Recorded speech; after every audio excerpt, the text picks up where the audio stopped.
Allora.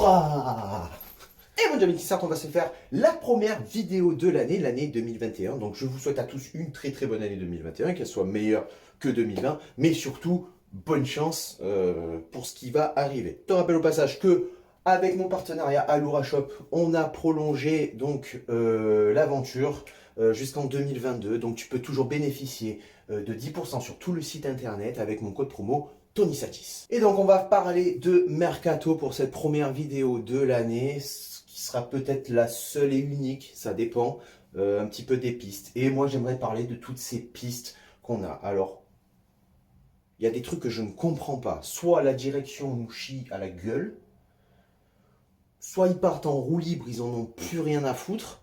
Mais dans ce cas-là, il va falloir partir. Monsieur River, Monsieur Fournier, il va falloir dégager. Parce qu'il y a des choses que je ne comprends pas. On a besoin d'un défenseur central expérimenté. Depuis la blessure de Dante, je ne t'apprends rien. Pour moi, je pense qu'il en faudrait un joueur expérimenté milieu de terrain, un joueur expérimenté en attaque aussi. Bon, la priorité reste la défense centrale. On est d'accord.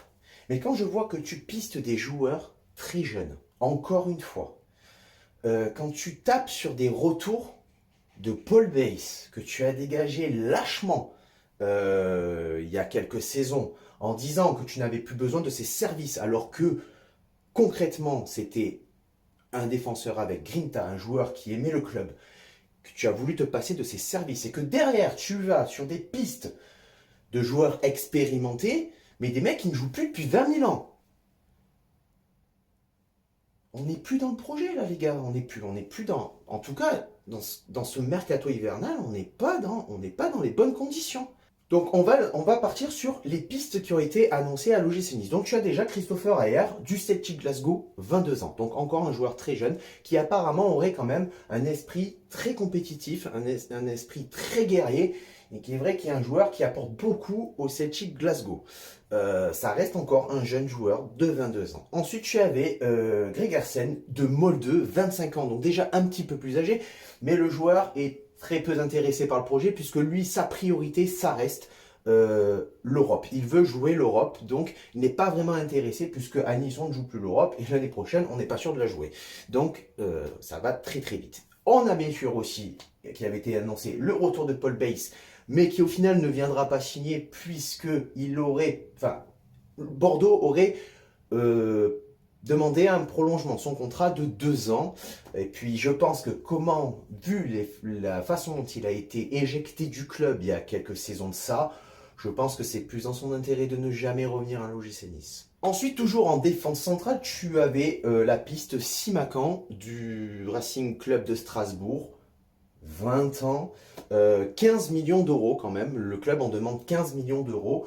Cependant, l'intérêt du joueur est très modéré. Il n'a pas vraiment envie de venir à l'OGC Nice. Et puis je pense que 15 millions d'euros pour un joueur de 20 ans, en provenance de Strasbourg, je pense que pour les dirigeants, ça va être encore trop cher. Ensuite, il y a eu la piste Diop et la piste Cissé.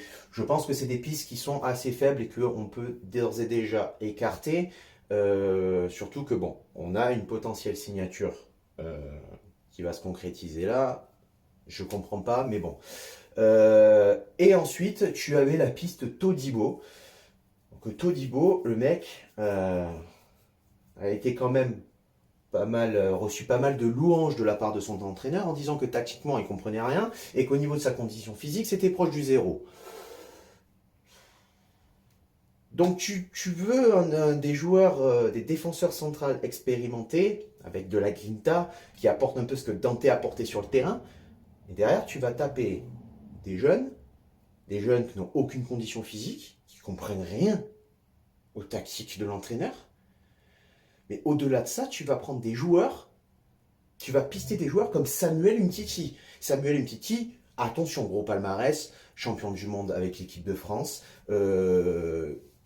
Champions League chaque année avec le Barça, il a défié les plus grosses équipes européennes, c'est un joueur d'expérience. Je ne suis pas sûr qu'il ait le leadership pour mener une équipe vraiment comme le faisait Dante. Je ne suis pas sûr que ce soit le leader qu'on recherche, mais surtout le mec, ça fait 2 ans qu'il n'a plus joué. Depuis la Coupe du Monde, c'est blessure sur blessure, et le mec n'arrive pas à revenir à son plus haut niveau, il n'arrive pas à aligner ne serait-ce que 3-4 matchs d'affilée. Donc c'est ça l'ambition du club pour la fin de saison, c'est de toujours s'entêter, de toujours persister dans cette jeunesse qui n'apporte rien pour le moment. À un moment donné, on a été assez patient. Il va falloir peut-être un peu viser autre chose que ça, hein. Alors il y avait la piste Mamadou Sakho. Mamadou Sakho qui est un petit peu plus intéressant, ancien parisien. Vraiment un joueur qui a un gros état d'esprit guerrier, qui lâche rien sur le terrain. Le mec, il est engagé de la première à la 90e minute sur le terrain. Ça, c'est un joueur, oui, je dis oui. Je dis oui. Mamadou Sakho, ça serait vraiment le profil recherché. Le profil qu'on attend. Il n'a que 30 ans, il est à Crystal Palace, il ne joue plus, il a envie d'un peu se relancer, il connaît bien la Ligue 1, il a le niveau de la Ligue 1, donc c'était vraiment la piste la plus fiable en fait. Mais, notre direction est exceptionnelle, notre River et notre Fournier sont fantastiques depuis l'arrivée d'Ineos, puisqu'ils vont faire signer Saliba. Saliba, l'ancien Stéphanois, qui évolue actuellement avec les U23 d'Arsenal. Donc il n'a fait aucun match en première ligue avec l'équipe 1. Gros potentiel, oui. Je ne le cache pas, c'est un très gros potentiel, mais c'est un joueur qui n'a que 19 ans. On va le prendre en prêt, sans option d'achat. Comment veux-tu construire une défense solide, une défense d'expérience, si encore une fois tu tapes dans la jeunesse? Et là, je le dis, la direction nous chie à la gueule, nous supporters, chie à la gueule des joueurs qu'ils ont pris aussi au mercato estival. Parce que on va prendre un Saliba, 19 ans, qui ne joue pas, qui n'a jamais joué hein, depuis le début de saison, qui joue avec les U23. En gros, Bambou, hein, Danny Luc, Pelmar. Moi je suis désolé, mais Pelmar aurait fait largement l'affaire par rapport à un Saliba. Bon, il devrait signer à l'OGC Nice. Normalement, il devrait, d'après Nice Matin, arriver. Il devrait faire sa visite médicale aujourd'hui et devrait s'engager avec le gym jusqu'à la fin de la saison et après repartir potentiellement à Arsenal. Puisqu'il n'y a pas d'option d'achat, c'est encore un prêt, c'est encore éphémère. C'est fatigant. Voilà Nikisart, c'est la fin de cette vidéo mercato. Tu avais aussi d'autres pistes qui étaient un peu pistées, mais c'était pas la priorité, c'était des milieux de terrain. Encore une fois, de la jeunesse, puisqu'il y avait Mike Trésor de Willem II, 21 ans, bon, qui fait un bon début de saison avec 3 buts, 7 passes décisives. Tu avais aussi Julian Draxler, qui le PSG veut absolument s'en séparer, mais le PSG veut le vendre, alors que Nice voulait encore faire un prêt. Avec ou sans option d'achat, je ne sais plus. Voilà, on se dirige encore une fois vers quelque chose de très flou.